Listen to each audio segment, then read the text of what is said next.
man, we're going to enjoy it tonight. All right, I'm going to Can go we find Dave pod Rogers the if I TVs can. down? Okay, we will start our post-race press conference here from the NASCAR Xfinity Series Championship. And we are with Austin Cindric and AJ Allmendinger. We'll go right to questions for these two gentlemen. And we will start over here in the back to Zach. Eric, would you mind grabbing the microphone over there for?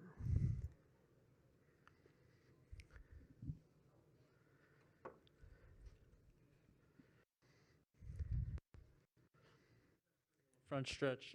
AJ, you apologized on your NBC interview for that caution that came out with 20 to go.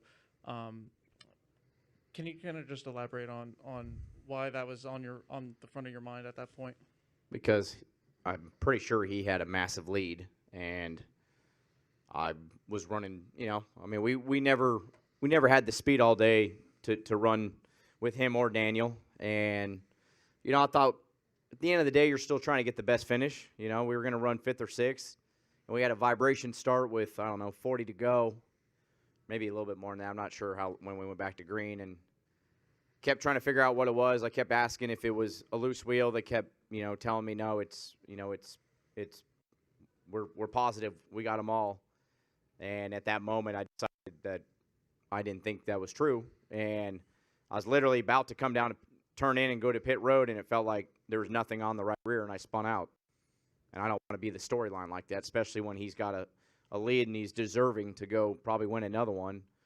And at that point, you don't know if a caution's going to come out anyway but I had nothing to gain, and I just didn't want to be a part of the storyline. So it wasn't on purpose. But at the end of the day, that's not what I wanted to happen. It deserved to play out however it's supposed to play out. So that's why I apologize, because it pissed me off because we had no lug nuts by the end tied on the right rear and it was about to fall off, and pissed me off that it caused a yellow that I didn't want to have happen, because it did nothing for me to help, and it just caused him a headache.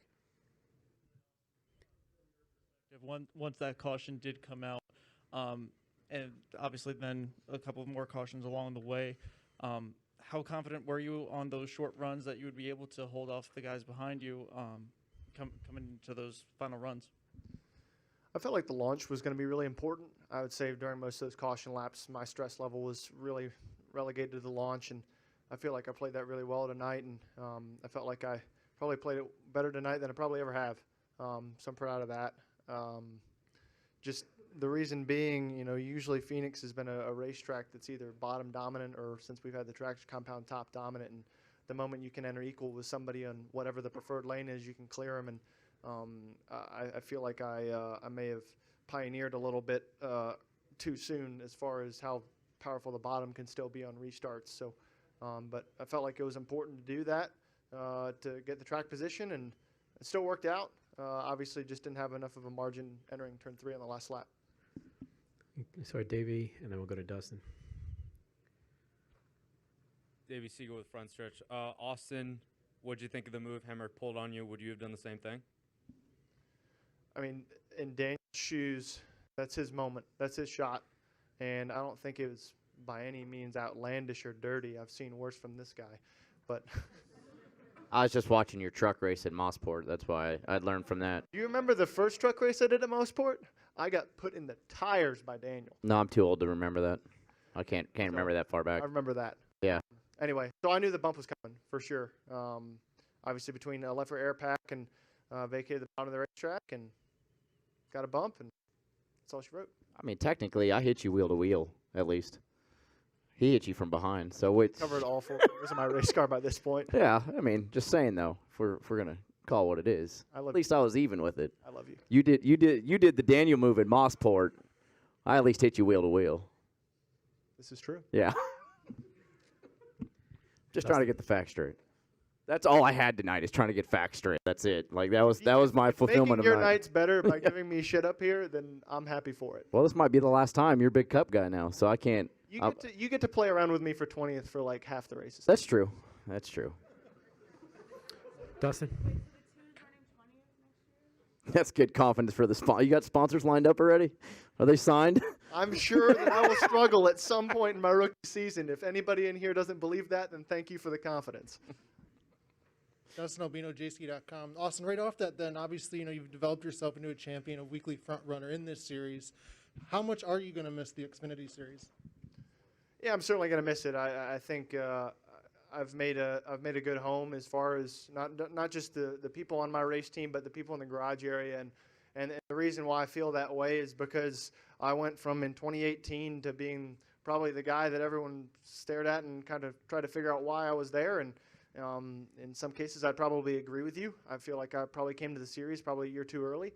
But that's racing. I mean, you can't choose your opportunities when they happen. And I probably developed and grown more and gained more respect probably from coming from that point to obviously where I'm at now. It obviously is a bit poetic that we still won the Owners' Championship, and I know that's still a very great accomplishment and obviously showcases what we've been able to do all season, but not what we came here for today. And then, AJ, there's a good chance you could be back here in this race next year competing for the championship.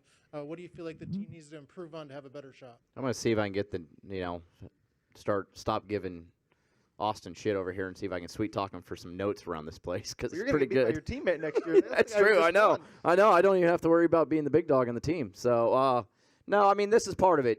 Of course, we'd like to have come here and contended more throughout the course of the race. I thought we did a good job to get inside kind of the top 5, top 6, and kind of run at the tail end of what I call it looked like about 5 or 6 of us that were kind of gone from the field. So we at least got to the tail end of it, and I think I'd have been a little better that last run before the loose wheel. So, at the end of the day, we could have finished around 4th or 5th, and this is a racetrack that I knew heading into it, it wasn't my best racetrack from the spring. It's not been College Racing's best racetrack as a whole. So, part of it's learning. Of course, you'd love to cap off such a dream-come-true season with a shot to win the championship, at least contending for it. But, we knew Austin was going to be really tough, and the 18 was going to be tough. So, we'll learn from it. The good thing is I have confidence in College Racing that we can just be sitting back here and doing this again and learning from it. So, it's all about building, and it hurts tonight to not really be involved in the championship discussion throughout the course of the race, but it doesn't take away from what's been a season that I never imagined ever happening. So, tonight will hurt a little bit, just be a little bit sad about it, and then we'll be good to go in the off season and come back stronger. Jeff, then Dustin, then Bob. Austin, you answered Davey's question by saying, well, from Daniel's perspective, I understand what he did, but what about from your perspective? I mean, My perspective, it sucks. no, but Lost. if the situations were flipped, because at Martinsville last week, we just talked about how you were taking pride in racing really cleanly, you didn't want to make contact and stuff. So that's why I'm wondering, like, if you were in the situation that he was in tonight, would you have made contact? Look, I feel like that's a lot of speculation from my part, but I feel like the way I wanted to set the precedence, and I don't expect this out of everybody else, and it might make AJ laugh, but like I want to win a championship a certain way, and whether if that's racing a certain way in the regular season, if that's racing a certain way when somebody's season is on the line. I have a lot of respect for my competitors. I have a lot of respect for the guys I was racing against today, and I feel like that would have been a more challenging move probably for me to make than it was for Daniel. I feel like I executed at the right times in the race to where I didn't have to be in that position. I didn't have to be in the position to move somebody out of the way. Instead, I was the one getting moved out of the way. But I feel like all that I did throughout the race, my somewhat desperation to get clean air back was so I could put myself in a position to where I could at least control the race. I'm going to hand that to Bob, Jeff, and then we'll go to Dustin. Bob Parker, Suck Sports. F1 for each. First, Austin, still a lot of questions about whether Penske has an Xfinity team next year, so curious if that kind of adds to the sting at all.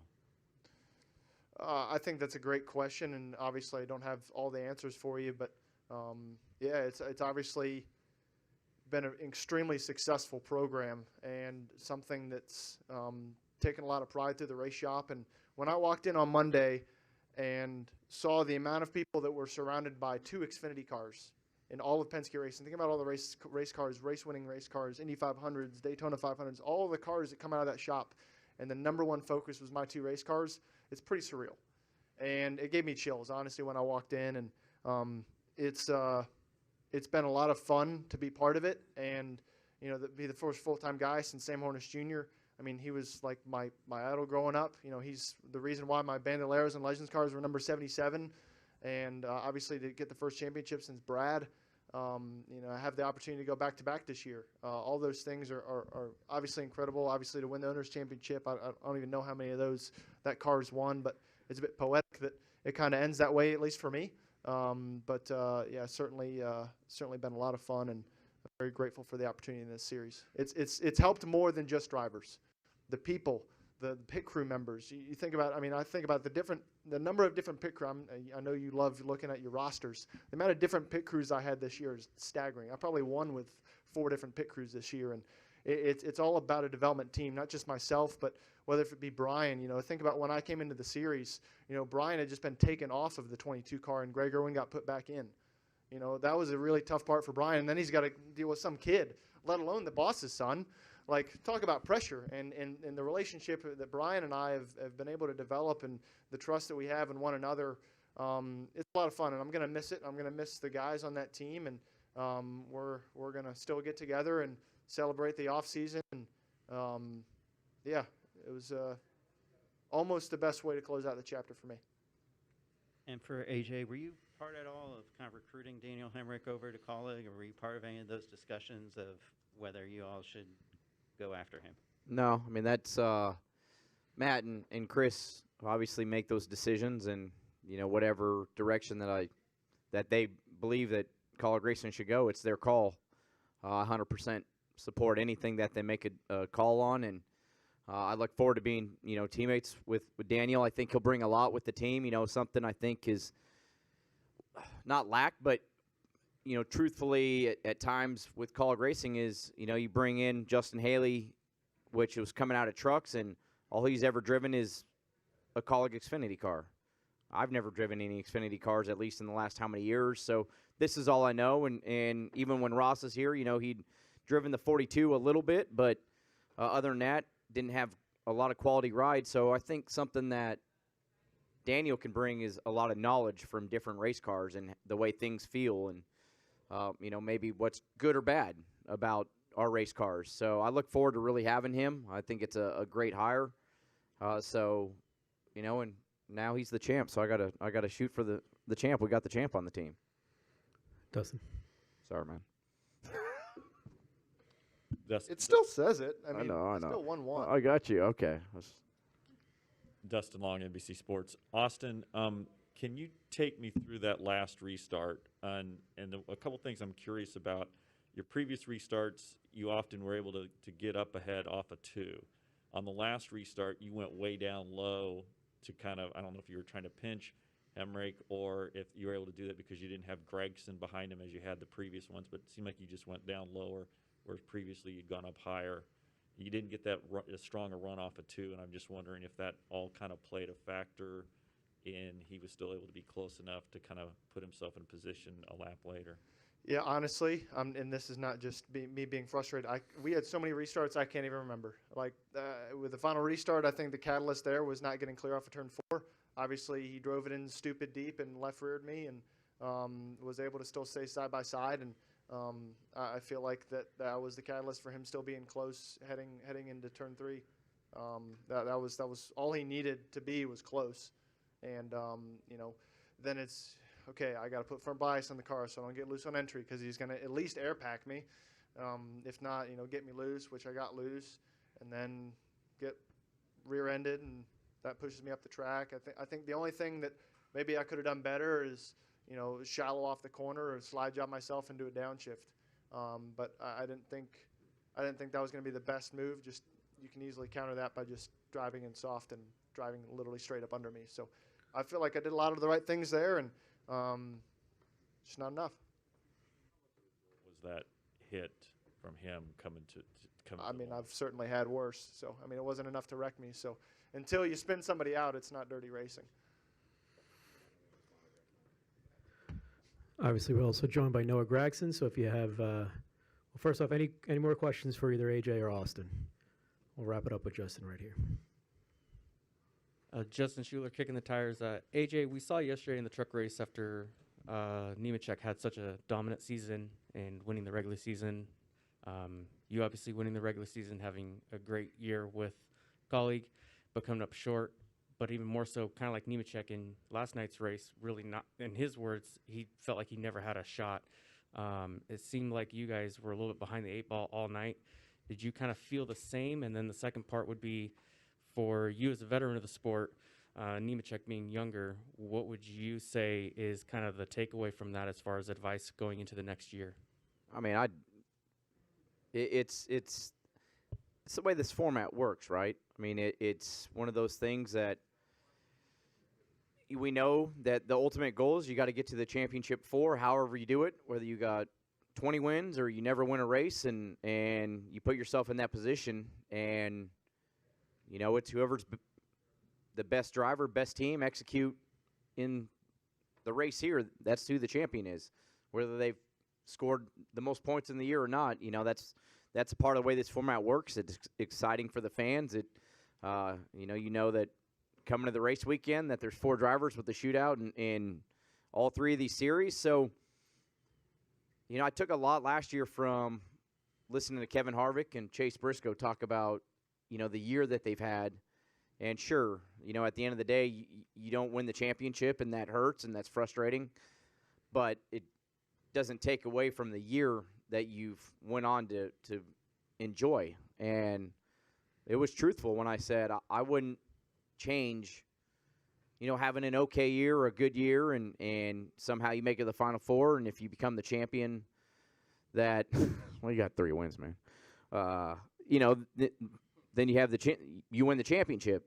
You know, for me, I've gotten to kiss the bricks in a cup race at a track that I've always dreamed about winning at. You know, we've won 5 Xfinity races. We were able to win a regular season championship. Like, sure, it stings not having a shot at it today, really, but we knew it was going to be a tough challenge to come here and contend against these 3 and have a real shot at it. But at the end of the day, I wouldn't change anything about this year. I mean, if you told me I could have 0 wins and then win the championship, I would love the season that I just had. And that's just the way, because I've gotten to enjoy so much with my race team, with Matt and with Chris and all the men and women at College Racing, all the celebrations that we've had, all the pictures we've gotten to take, just the times that we've gotten to enjoy. I mean, hell, I threw up on the back straightaway at Indy at 6 a.m. from drinking too much after winning a cup race. Like, I'm not gonna take that away. Like, hell yeah. Like, who would love to throw up on the straightaway? I don't know. Maybe he doesn't drink much, so you know. Yeah, yeah.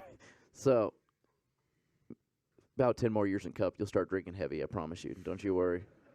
At this point, I'm a cup driver, and I'm just as pissed off and disappointed as they all seem to be. No, I got you, but 10 years, you'll start drinking heavy from cup. I promise you.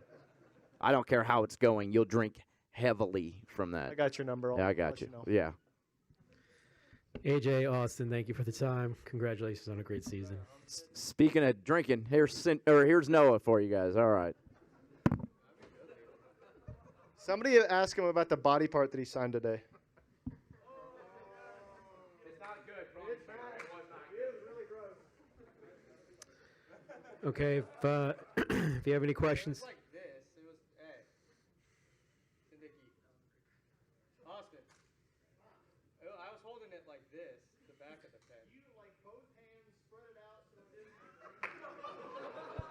That's funny. It's dirty.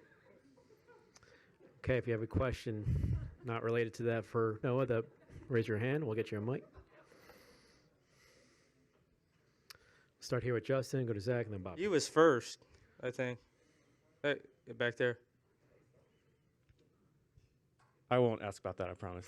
Justin Schuler kicking the tires. When you hit the wall, was that just trying to find extra speed, find that extra cushion, or was it missing a mark, or what was that going into the turn there? I don't know. I tried looking on Twitter just to see a replay of it walking over here, but I have no clue. I felt like I was pushing at 100%. I don't feel like I jumped over it, but it just chattered the right rear tire, and I didn't know if I had a tire down or if I hit oil or what it was, or if I got in the marbles on entry. I was definitely trying to push the tire to its potential, but I didn't feel like I overdrove into the corner. But yeah, pounded the fence. Just kept sliding and sliding, and threw it away. We're kind of disappointed just with the overall speed we had this weekend. That we just got beat by those guys, and they brought their A game, and we didn't have the balance that we needed to go compete. But we never quit and had an opportunity there at the end. That's what matters most. It's disappointing, but I don't feel like I overdrove it. I got to go study and see why, or something was down on the track, but nobody else spun out, so I don't know what it was. Zach? I wish I knew. I wish I could say, oh, I just fucked up, but I didn't. I don't know what happened. Zach Sterniolo, front stretch. Noah, after making that contact, you guys didn't pit, I'm sure, because track position at that point, you knew that would have taken you guys out of it. But how did the car drive after that contact? And did you feel like after that restart, did you feel like you had any shot at getting up there with the 22 and 18? I felt like I had a shot under caution, and I knew I was going to be a little tight and whatnot, but, got a good restart and was hoping the 18 would clean out the 22, and then we could just stay in front of the 16 was kind of perfect scenario, but it never really happened. It was a good race back to the finish line, and, that's what the Xfinity Series is hard racing, but once I got into turn one, it just plowing tight and on the splitter, so I heard it really bad. But we never quit, and I don't know, 12th, so, not where we wanted to be, but we were a little off today and had to try something on the restarts and stuff, and, it just came up short. Bob?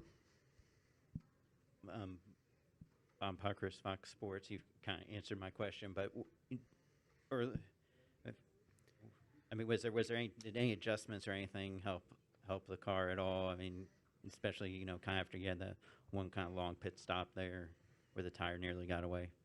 Yeah, I need to look at the rules again because I thought for sure we were getting a penalty, but I'm not sure if NASCAR missed it or. I think they do a great job, but ended up being okay. We just had a long pit stop, and just nothing really seemed to help this weekend. With the balance of our car, we were just disconnected with being tight in the center and then loose off. Nothing, no adjustments, nothing really seemed to get it neutral again or help both ends of it, either help the drive a little bit or helped the center and made the drive worse, but we just missed it as a whole, and try again next year and learn from our mistakes. Davey Siegel with front stretch. You obviously hope to be back here next year in a similar position, so what do you think needs to be done to improve on this specific racetrack with this team? Make it into Homestead. Any final questions for Noah? Just one more quick one. The body part that they were talking about, did you have any second thoughts about signing that, or were you just always going to do that? Huh? The body part. I try and go above and beyond and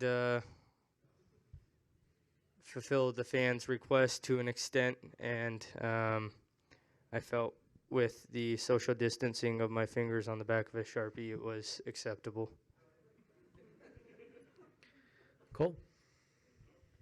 Cole Cusimano, the Money Stop podcast. Final race with Dave tonight. I was just curious what those emotions were like post-race and kind of what those discussions were like as well. We really haven't had too many discussions. Just, last week was really special. We felt like we could come into this race and win during this past week. But, just I rode up to Martinsville with Dave and back down, back home with Dave afterwards. And, just getting to spend that time with him was special. And, I'll miss him. He's not going to be there, but he's not going anywhere either in my personal life, So, just thankful to get to know him over the years, and would love to have a good crew chief, step in for us. We don't really have anyone right now, but I don't know if Chakanous or something is available. We'd love you to come to the 9-team, Chad, or someone else. Dustin? Dustin Long, NBC Sports. How was tonight different, since this was the first time in the championship race? You've been in this race before, but not a title contender. So how were things different? I mean, is this just like any other race, or was it truly not? And if so, how did you feel it was different compared to previous years where you weren't racing for a championship on this night? I'd say just different kind of nerves. I feel like the confidence is still there. Just you don't want to be wrecking somebody if you're not in the playoffs, wrecking a playoff guy or something early in the race. And you don't want to get involved. It's just where we were last year, and then this year, you just don't want anything dumb to happen. You kind of expect that there's going to be stuff and prepared. That's where your preparation comes from. But yeah, just different kind of nerves, really. But I feel like the confidence of being able to go fast and be decent on restarts and keep the car in one piece. We hit the wall, but still had a fighting chance from where we were in the middle of the race till the end. I'll take it. So how do you decompress from this? And is this, as you look to next year, is it take away time and forget about it, or there'll be certain things you'll want to focus on or look back on in the coming days, weeks, or months before next year? If I feel like if we have a Homestead performance and go out there and dominate tonight, then yeah, you hang your head on it. But we really weren't that good all weekend, and it wasn't a lack of hard work or trying by any of the guys or girls at Junior Motorsports. Everybody tried their best and tried to bring their best piece. Just we guessed wrong and got beat. Any final questions? Ross, we got one. Alex? Alexandra with the Charlotte Observer. No, you and Daniel clashed earlier this year, and you've obviously since raced cleanly around each other. But you'll both be back next year. I'm curious, kind of how you see him as a competitor now, and how you expect to race him next season. Yeah, I got some buddies on the 18 team. So Charlie Brock and their crew chief. It's I'm happy for those guys and their team. It takes a lot of hard work and effort to not only win a championship, but just to get to the Final Four. And I'm grateful to get to race against that team. I'm I guess happy for those guys. Not happy, but congrats to that 18 team for winning the championship. And then what was the body part that you signed? Can you say? It's just like some hairier skin or something. Okay. Any final questions for Noah? Oh, yeah, we'll wrap it up with Jeff. Now what are you going to do? What are you going to do for the next couple months? Probably run the Snowflake down in Pensacola. Might go to the Chili Bowl. Probably not to race, but it'd be cool to race. Just I don't really know if there's an opportunity for that. And then, just get everything sorted out. It's going to be pretty busy come January 1st with different opportunities that we got from next year and getting that all sorted out. And yeah, it's look for a crew chief. You know, spend time with family, all that kind of stuff. I don't know yet. It's gonna start with probably a Red Bull vodka tonight, and kind of see where the next few hours, days, or months go. Why do you need to stay up late tonight? Huh? Why do you need to stay up late tonight? I didn't party after Martinsville, just because I want to be really clear-minded coming into this weekend, and you know, try to stay dedicated to a workout program with Josh Wise for the last couple months. You know, waking up Monday morning at 6 to go on a run over at Josh's house at 7. You know, and you don't really, you can be a little hungover on Sunday, but you know, I try not to carry that over to Monday or anything throughout the week. You know, these last couple months. So yeah, it's just kind of ready to let the dogs out. All right, Noah, thank you so much for your time. Congratulations on a great season. Thank you, guys. Thank you all for your hard work this year, and you guys still got tomorrow, so I don't know if that's good or that sucks for you guys, but thank you guys all for your dedication to the sport. We really appreciate it.